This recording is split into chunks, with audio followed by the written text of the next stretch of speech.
Hey everybody, it's Erica here, founder of Open Sky Stories and author of Pixie and the Bees. Today I just wanted to read part of the book to you.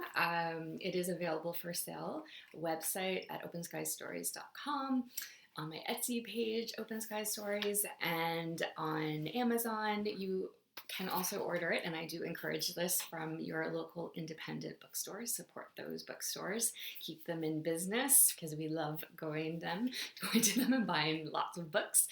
So just ask them to order it in. You can get it from the distributor Ingram Sparks. Okay, so here we go. Pixie and the Bees.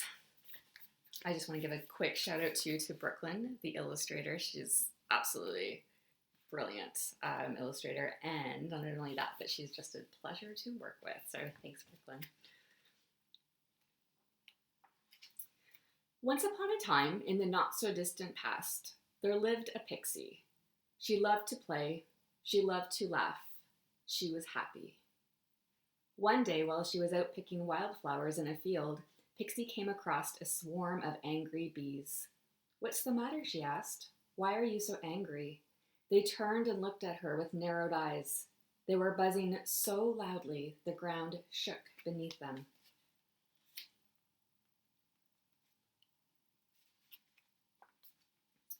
Pixie opened her mouth wide to scream, but before she could utter a sound, they all flew into her mouth and filled her entire body with buzzing.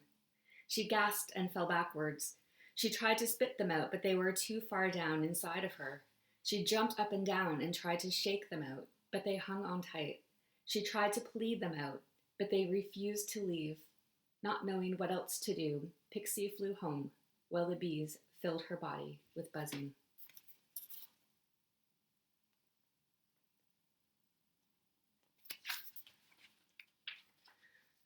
When she saw her friends, she tried to explain what had happened, but no one could believe her. This had never happened to them before, and they couldn't understand what she was talking about.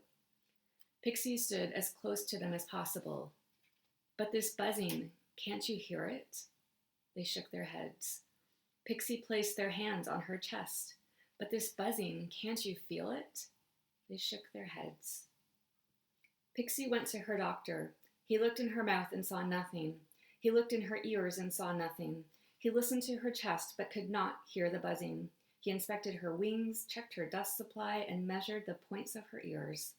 "There is nothing wrong with you," he said. Embarrassed and confused and uncomfortable, Pixie went home, and she stayed there for a very long time while the bees filled her body with buzzing.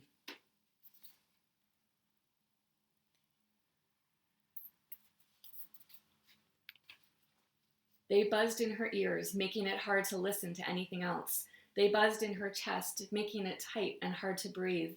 They buzzed up and down her arms, making her squirm in discomfort. They buzzed all night long. Pixie was exhausted. She tried to coax them out with honey, but they refused to leave. She tried to scream them out, but the bees just buzzed louder. She tried to cry them out, but not even her tears could wash them away. She tried to ignore them, but they stung her and made her body ache.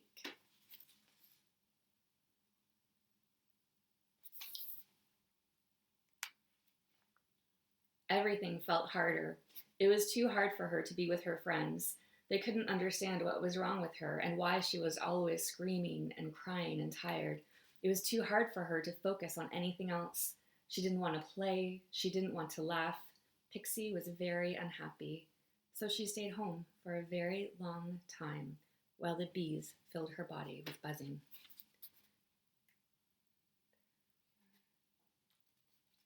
And that's it for now. So the Pixie and the Bees is a story about me, a fable that I wrote based on my own experience with anxiety. I had a similar experience to this. It's not word for word. My doctor was actually quite supportive, and she was the one that came up with the diagnosis of anxiety long before I accepted it. But basically, the only way I could describe what I felt was buzzing through my entire body. It was a central nervous system issue. It had a lot to do with anxiety. And it took me a while to figure that out. But I had this feeling, the buzzing in my body for over a year. It was I also had nausea. I was nauseous all day, every day for over a year. And just not knowing, not understanding what was wrong with me, not having any answers. My doctor had done every test and issued every test she could think of. I had blood work done, I had ultrasounds, I had a scope, and everything came back normal. So I finally did accept the diagnosis of anxiety and did some treatment for that. And it helped. I also left some situations that were creating anxiety for me. And again, big difference. I'm not going to say 100%, but I'm a lot better. And I think just me now being aware of the symptoms when they start to creep up and doing something about it right away makes a huge difference. And I just feel a lot better, but it's, like I said, it's not gone. And I think for me, part of it was the fact that no one else could see or hear or feel, much like Pixie, what was wrong with me. And I felt like I was making it up. And I had people, people who I trusted, who were supposed to be there to support me, say things like, well, you don't look sick, you must be fine. And it was really hard because I felt like I was making it up. And when they would say things like that, it just reinforced that feeling. That said, most people in my life were actually quite supportive and were there for me. And I could not have done this journey without them.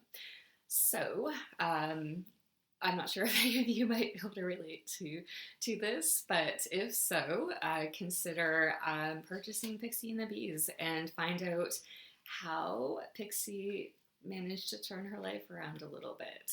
It's all about just believing in yourself and trusting yourself. And for me, it was accepting the diagnosis. And I think once I did that and looked at what was going on in my life, that's what made the big difference. Plus, I am now on medication for anxiety, and that also, I attribute a lot of how I'm feeling and how good I'm feeling now to that. So, on that note, Pixie and the Bees. I'm not sure if it's still time to buy it before Christmas, but in any case, if you buy one off my website or Etsy, I'm happy to sign a copy for you or whoever you're purchasing it for, and I'll put their name on it. And I guess that's it. So have a really great day, everybody, and I hope that your bees are quiet today for you. Thank you.